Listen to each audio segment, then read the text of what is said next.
Welcome to Real Estate is Hot, Fundraising is Not, where we are just pulling back the curtain and letting the whole population know that gifts of real estate can be so easy for everyone involved.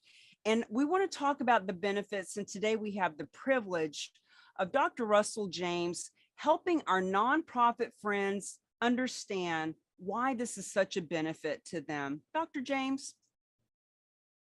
Thanks for inviting me. I'm looking forward to talking about this, one of my favorite topics.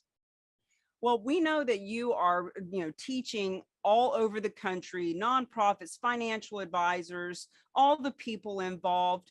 What do the nonprofits need to know about charitable gifts of real estate, especially when they don't even take title or have any skin in the game?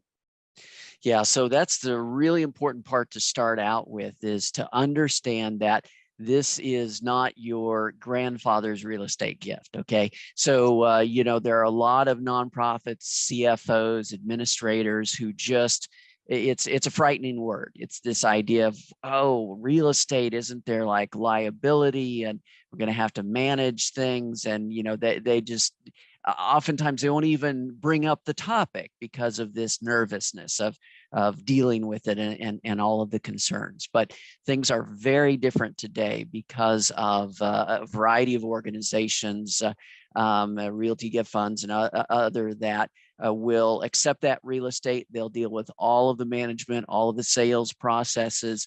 And the great thing is the nonprofit, they actually never even appear on the title. So there's not this concern of environmental liability and CERCLA rules and, all that sort of thing. And so really all the nonprofit gets is a great big old check. So it's not something that we would have been talking about, say, 30 years ago. And so one of the problems with nonprofits is this kind of deer in the headlights fear. Oftentimes they've maybe had this information passed down from previous administrators that applied to a different world, but doesn't apply today. So the bottom line is working with a donor to go through one of these donor advised funds that specializes in these kinds of transactions. You can work with them so that the nonprofit has essentially zero hassle in this process. However, it is super powerful from a fundraising context, because if you want to get to those really large gifts, those gifts are not going to come from disposable income. They're going to come from wealth.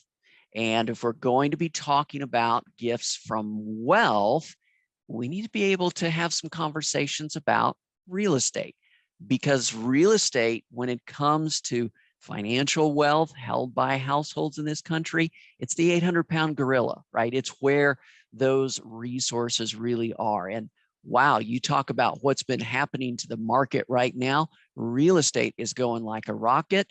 Stock market's kind of going the other direction. So really even if you haven't been doing it before, you need to learn this language of talking about real estate and real estate gifts, especially for those major transformational gifts from the donors.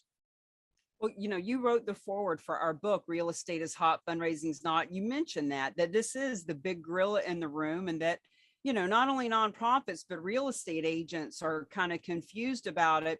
When we talk to the nonprofits, none of them think it's a bad idea. They just don't know what to do with it. And so often we hear basically what's next. And we say to them, well, what's next is to tell your donors.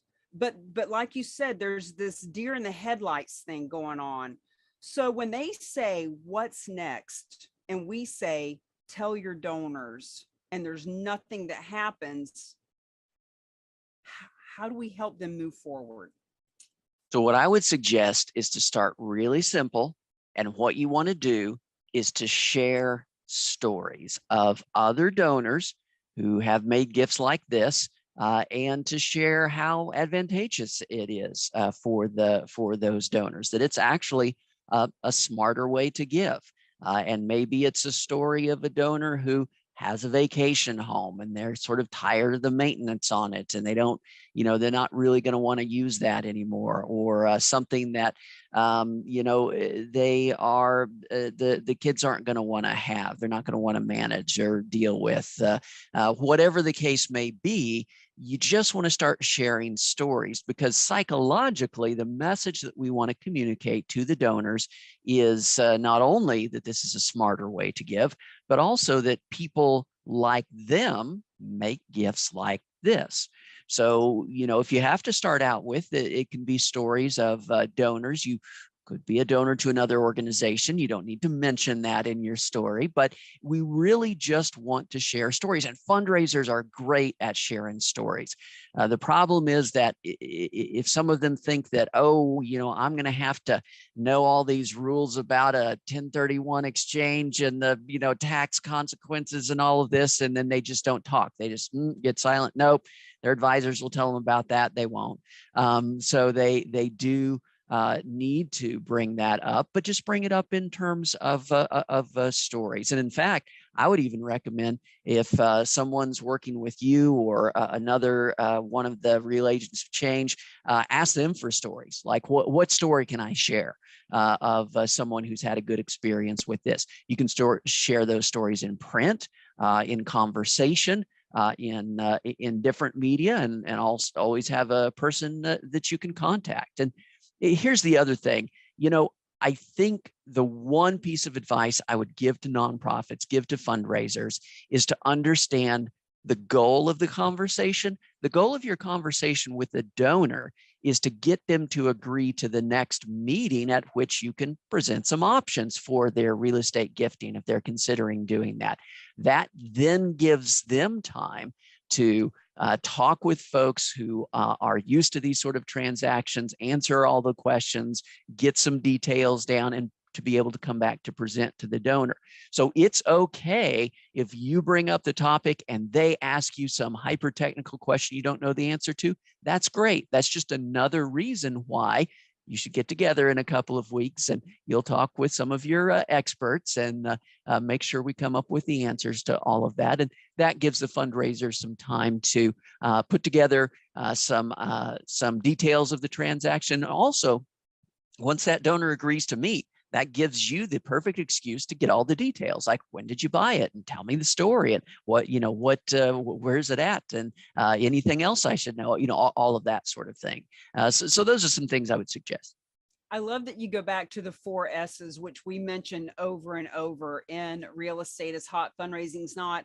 And I'd love for you to actually plug some of your new material. I've been looking at it on your LinkedIn, different ways of talking about fundraising and the Socratic Fundraiser. Can you share the name of your most recent resources and how people can get those?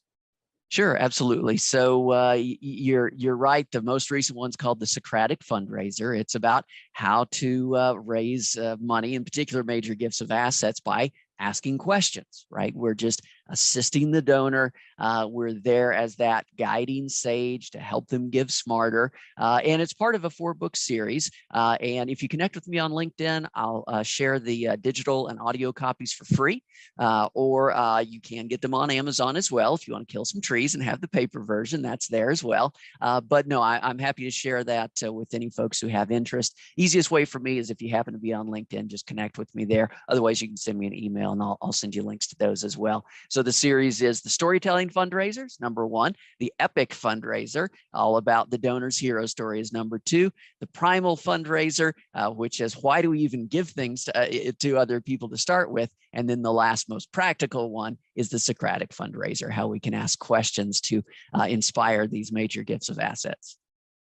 Well, thank you for always being a massive resource in these conversations. And this is video 1 of a series of videos with Dr. Russell James. We will also be doing one regarding how to talk to the donors themselves. We'll be doing one for the real estate agents and how these are legacy listings.